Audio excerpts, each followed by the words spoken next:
Top of the agenda, we pick up where we left off last night, and that was the Tribunal's rare decision to invoke exceptional and compelling circumstances to set aside the suspension of Charlie Cameron in favour of a fine. The AFL was firmly of the view that this was a one-week suspension for a dangerous tackle, but they chose not to appeal. First of all, he wasn't cleared. What happened was he pled guilty to the offence and was found guilty of the offence. What the Tribunal did was use a discretion that they have in exceptional and compelling circumstances to make a call that's outside the Tribunal framework, and they did that. There were, from the Tribunal chair, a number of exceptional and compelling circumstances, and they were, first of all, that he pled guilty. Second of all, the number of games he's played without suspension. Thirdly, that the player didn't suffer an injury. The fourth one was that it was at the lower end of careless. So there was a number of circumstances that went into that. What I will say from an AFL point of view is I was really happy with the way the MRO graded it with a one-match suspension, and that was what we were hoping the outcome would be. Now, we won't appeal. We've had a look at that, and we think the discretion was there for the Tribunal to use. But as I said, the MRO graded it a one-match suspension. That's where we thought the right result would have been. So we'll then look at the Tribunal and how we go for the rest of the year. But as we do at the end of every year, we'll review our Tribunal guidelines. Should character assessments and overviews off the field relate to on-field incidents overall, do you think? Oh, God, I actually think that's a really good question, and I think that would be one of the things that we would look at towards the end of the year.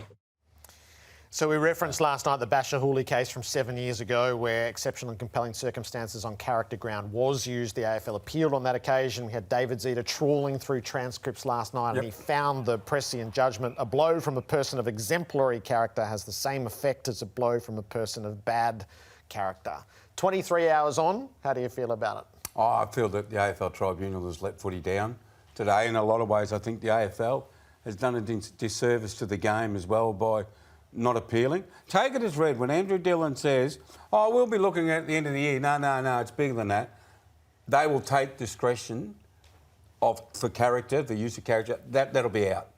They're going to clamp down on that. Now, the great fear is that players are now going to use that defence from here on. And why wouldn't you? Well, you're duty there's the precedent. So we might have some laughable situations later on this year. But on a serious note, I think most people in football not only just shaking their head, they're bewildered, Gerard, where or how they can pluck this discretion out for a dangerous tackle, which, and we discussed this last night, just to re-stress this, we've all been conditioned to understand that dangerous tackles are out.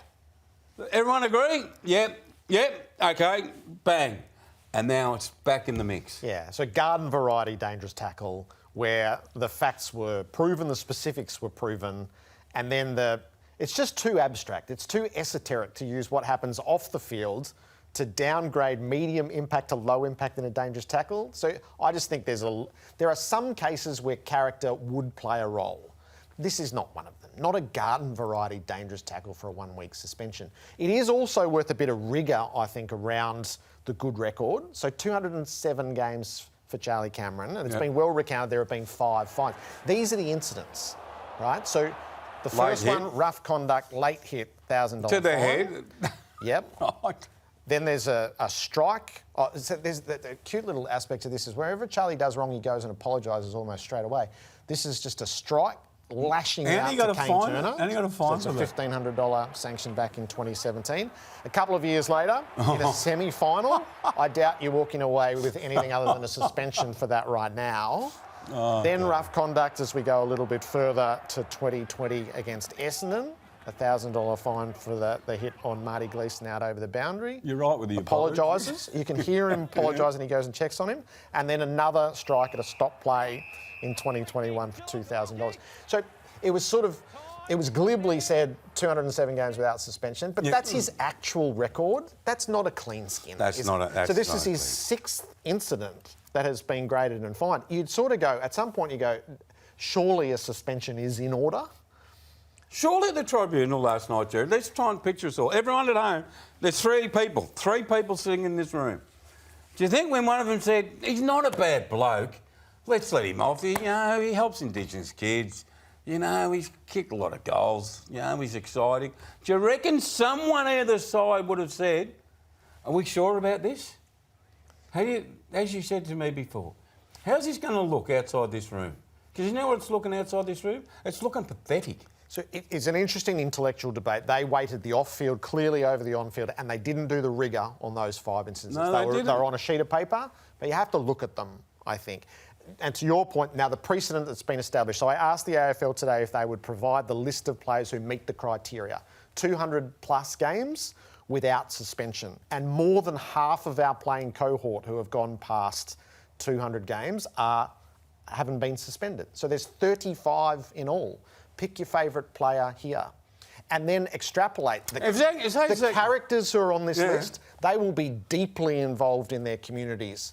Royal Children's Hospital, soup kitchens, they will all be deeply involved in their communities. And there's 35 of them. If something goes slightly wrong for any of those players in the remainder of the year, they must be allowed to rely on this provision. It has to be applied equally. So pick a random player. Zach Toohey. Zach Toohey just ends up in a bad moment of a tackle and it's a one-weeker. You know what he should do? He should get an old person in the rooms in a wheelchair and be caught walking the old man out or the old lady out of the rooms in a wheelchair, and then give that vision to the tribunal and say, see, I'm a good bloke. Look what I did. Because that's character, Gerard. And they're all going to do it. It's too big a loophole and it should have been closed. And we cross our fingers for the rest of the year. I reckon even Brisbane would think they were incredibly lucky to get him off.